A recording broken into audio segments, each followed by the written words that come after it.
Lord. దేవునికి స్తోత్రం కలుగును గాక. ఈరోజు 30 రోజు శిలువ ధ్యానంలో దేవుడు మనల్ని అందరినీ సజీవంగా నడిపించిన విధానం కొరకై దేవుని స్తుతిస్తూ ధ్యానంలో వెళ్ళకన్నా ముందు ఒక చిన్న ప్రార్థన చేసుకుందామండి. మమ్మల్ని అతి మిక్కిలిగా ప్రేమించిన దేవానికి వేలాది స్తోత్రం ప్రభా. 29 రోజులు ప్రభా శిలువ ధ్యానంలో మమ్మల్ని నడిపించిన విధానం కొరకై స్తోత్రం. ఈరోజు 30 రోజు శిలువ ధ్యానంలో ప్రభా మేము మీ యొక్క సన్నిధిలో చేరి నిన్ను కొనియాడే భాగ్యంలో ఇచ్చేస్తారంటూ యేసయ్య పరిశుద్ధ నామమున అడిగి వేడుచున్నాను తండ్రి, ఆమేన్. దేవునికి స్తోత్రం కలుగును గాక. ప్రియమైన సోదరి సోదరులారా, ఈరోజు 30 రోజు శిల్వ ధ్యానంలో దేవుడు మరొకసారి మన ఒక ఆత్మీయ జీవితాలను నూతన పరిచయడానికి ఇంకొక ఆధ్యాత్మిక ఒక అంశము ఏముంటున్నదంటే దైవిక ఉనికి యొక్క దూరదృష్టి. నిజంగా the foresight of faith and fortune. మన ఒక జీవితాలలో దేవుడు మునుపుగానే మనకు మన ఒక ఫోర్కాస్ట్ అంటే ఫోర్ సైట్ అంటే మన ఒక ఫ్యూచర్ ఎలా ఉంటున్నది అనేది తెలిపే ఒక విషయంలో ఇక్కడ మనం ఈరోజు ధ్యానించే ఒక అంశము, దీనికి వాక్య భాగం వచ్చేసి ఆదికాండము 28వ అధ్యాయము 16వ వచనం నుంచి 22వ వచనం వరకు మనం చదివి సహకరించి. యాకోబు నిద్ర తెరిచి నిశ్చయంగా యెహోవా ఈ స్థలమందున్నాడు, అది నాకు తెలియకపోయినని భయపడి ఈ స్థలము ఎంతో భయంకరము, ఇది దేవుని మందిరమని కానీ వేరే ఒకటి కాదు. నిజంగా ప్రియమైన సోదరి సోదరులారా, మనం ఈ యొక్క 29 రోజులు శిలువ ధ్యానంకు మనం ఆలయంలలో దేవుని యొక్క సన్నిధిలో ఒక సహవాసంలో కలుస్తూ ఉంటున్నామేమే కానీ మన ఒక జీవితాలలో మనం ఎప్పుడైనాను ఇది దేవుని ఒక ప్రసన్నత ఉండే ఒక స్థలము, దేవుడు నివసించే ఒక స్థలము, దేవుడు ఇక్కడ ఉంటున్నాడు అనే ఒక విశ్వాసము నమ్మకంతో మనం ఎప్పుడన్నా ఉంటున్నామా?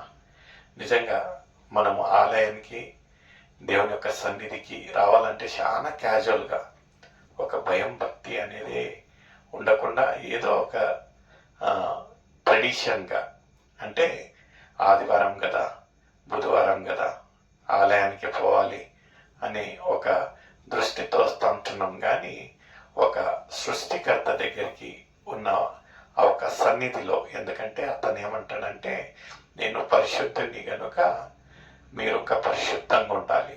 పరిశుద్ధుడు అతి పరిశుద్ధుడు మన ఒక దేవుడు. నిజంగా అలాంటి ఒక స్థలంలో మనం అడుగు పెట్టాలి. ఆయన ఒక సన్నిధిలో రావాలంటే ఒక వణుకుతో, ఒక భయం భక్తితో మనము ప్రవేశించాలి. ఇక్కడ ఇంకా యాకోబుకు ఆ ఒక స్థలంలో ఆయన ఒక ప్రసన్నత తెలిసిపోయి ఉంటున్నది. ఆయన అలాగనే ఆ ఒక స్థలాన్ని వదిలేసి వెళ్ళలేదండి. ఆయన ఏం చేశాడంటే ఆయన ఒక నమ్మకం చూడండి, ఆయన గ్రహించాడు ఇక్కడ దేవుడు నివసించే ఒక స్థలము, నిజంగా దేవుని యొక్క ప్రసన్నత ఇక్కడ ఉంటున్నది అని అనుభవించుంటున్నాడు, నమ్మి ఉంటున్నాడు. ముందు భాగంలో ఆయన చేసిన ఒక క్రియ ఎంత గొప్పది చూడండి. ఇది దేవుని మందిరమే కానీ వేరొకటి కాదు. పరలోక గవిని ఇదే అనుకోనేను. తెల్లవారినప్పుడు యాకోబు లేచి తాను తలగడగా చేసుకొనిన రాయిని తీసి దానిని స్తంభముగా నిలిపి దాని కొన మీద నూనె పోసెను. అంటే ఆయనకు ఇక్కడ దేవుని ఒక నివాసము, దేవుని ఒక ప్రసన్నత ఇక్కడ ఉంటున్నదని ఆయన అనుభవించుంటున్నాడు, గ్రహించుంటున్నాడు, నమ్మి ఉంటున్నాడు. నిజంగా మనం ఈ యొక్క 29 రోజులు ఈరోజు 30 రోజు వరకు దేవుని యొక్క ఆలయానికి క్రమంగా వస్తూ ఉంటున్నాము. నిజంగా ఇక్కడ దేవుని ఒక ప్రసన్నత ఉంటున్నది అని మనం అనుభవించుంటున్నామా అనేది ఒక ప్రశ్న నీకు నాకైతే ఉంటున్నది. నిజంగా ఆయన ఒక ప్రసన్నతలో మనం వస్తూ ఉంటే మన ఒక సిద్ధపాటు, మనం ఎలా ఉండాలి, అలాంటి ఒక భయం భక్తి అయిన జీవితంతో మనం జీవిస్తూ ఉంటున్నామా? ఇక్కడ ఒక ఆయన చేసిన ఒక క్రియ ఏముంటున్నదంటే, నిజంగా ఆయన లేవగానే ఫస్ట్ పని ఏం చేశారంటే ఆ ఒక రాయిని నిలువుగా పెట్టి దాని ఒక చివరిలో ఏం చేశారంటే నూనెను పోసి అక్కడ ఆ ఒక ప్లేస్కు, ఆ ఒక ప్రాంతానికి బేతేలు అని పేరు పెట్టాడంట. బేతేలు అంటే యేసు దేవుడు నివసించే ఒక ప్రదేశం అన్నట్టుగా. అక్కడ ఆయన గ్రహించి, అక్కడ యాక్చువల్గా ఆ ఒక ప్రదేశం పేరు వచ్చేసి లూజ్ అని అండి. అయితే ఈయన ఏమైతే ఆ ఒక ప్రసన్నత అనుభవించుంటున్నాడో, గ్రహించుంటున్నాడో, నమ్మి ఉంటున్నాడో, దానికి తిరుగా ఏం పేరు పెట్టి ఉంటున్నాడంటే బేతేలు. ఎందుకంటే దేవుని మందిరము అని అక్కడ ప్రతిష్ట చేసినట్టు మనం చూస్తూ ఉంటున్నాం. అది కాకుండా అక్కడ ఒక వాగ్దానము, ఒక నిర్ణయం తీసుకొని ఉంటున్నాడు. ఆయన ఒక జీవితంలో ఆయన ఏమంటా ఉంటున్నాడంటే, నేను ఇక్కడి నుంచి నేను క్షేమంగా తిరిగి వచ్చేంత వరకు నన్ను నా ఒక ఆహారం కానివ్వండి, నేను వేసుకునే వస్త్రాలు సమృద్ధిగా ఎలాంటి ఒక లోటు కాకుండా మీరు నన్ను కాపాడినట్లయితే నా నుంచి ఉండే, నా దగ్గర ఉండే ఒక సంపద ఏముంటున్నదో 10వ భాగము నేను మీకు అర్పిస్తాను అంటా ఉంటున్నాడు. చదవండమ్మా కొంచెం. మరియు అతడు ఆ స్థలమునకు బేతేలు అని పేరు పెట్టెను. అయితే మొదట ఆ ఊరి పేరు లూజు. అప్పుడు యాకోబు నేను తిరిగి నా తండ్రి ఇంటికి క్షేమంగా వచ్చినట్లు దేవుడు నాకు తోడయుండి నేను వెళ్ళుచున్న ఈ మార్గము నన్ను కాపాడి తినుటకు ఆహారమును ధరించుకొనుటకు వస్త్రములను నాకు దయచేసిన యెహోవా నాకు దేవుడై ఉండెను. మరియు స్తంభముగా నేను నిలిపిన ఈ రాయి దేవుని మందిరమగును. మరియు నీవు నాకిచ్చు యావత్తులో 10వ వంతు నిశ్చయముగా నీకు చెల్లించదనని మొక్కుకొనెను. నిజంగా మనము ఏం మొక్కుతా ఉంటున్నాం? ఈ యొక్క 23 రోజులు 30 రోజుల శిల్వ ధ్యానానికి వస్తూ ఉంటున్నాం. క్రమంగా ఉపవాసాలు ఉంటున్నాము, తగ్గించుకొని ఉంటున్నాం.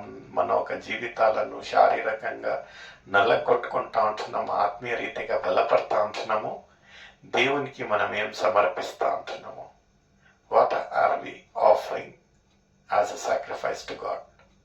నిజంగా ఇక్కడ ఇతను ఆ ఒక నమ్మకంతో ఏమంటున్నాడంటే, నా ఒక తండ్రి ఇంటికి నేను తిరిగా వచ్చేంత వరకు నాకు ఆహారం కానివ్వండి, వేసుకొని ఆ వస్త్రాలు కానివ్వండి సమృద్ధిగా ఇచ్చిన ఎడల, ఇక్కడ నేనేమైతే రాయిని ఇక్కడ స్థాపన చేసి ఉంటున్నానో, ప్రతిష్ఠ చేసి ఉంటున్నానో, ఒక మందిరముగా నేను భావించి నాకు ఉన్న యావత్తు ఆస్తిలో 10వ భాగము. నిజంగా దేవుడు ఈరోజు ఈ యొక్క కొత్త నిబంధనలో కోరేది 10వ వంతు అనేది కాదండి. దేవునికి మన ఒక జీవితంలో ఇచ్చే ఒక ప్రాముఖ్యత, ప్రత్యేకత. 10వ వంతు అంటే ఆయనకి ఏం ఇవ్వగలము? ఒక సృష్టికర్తకు మనం ఏం ఇవ్వగలమండి?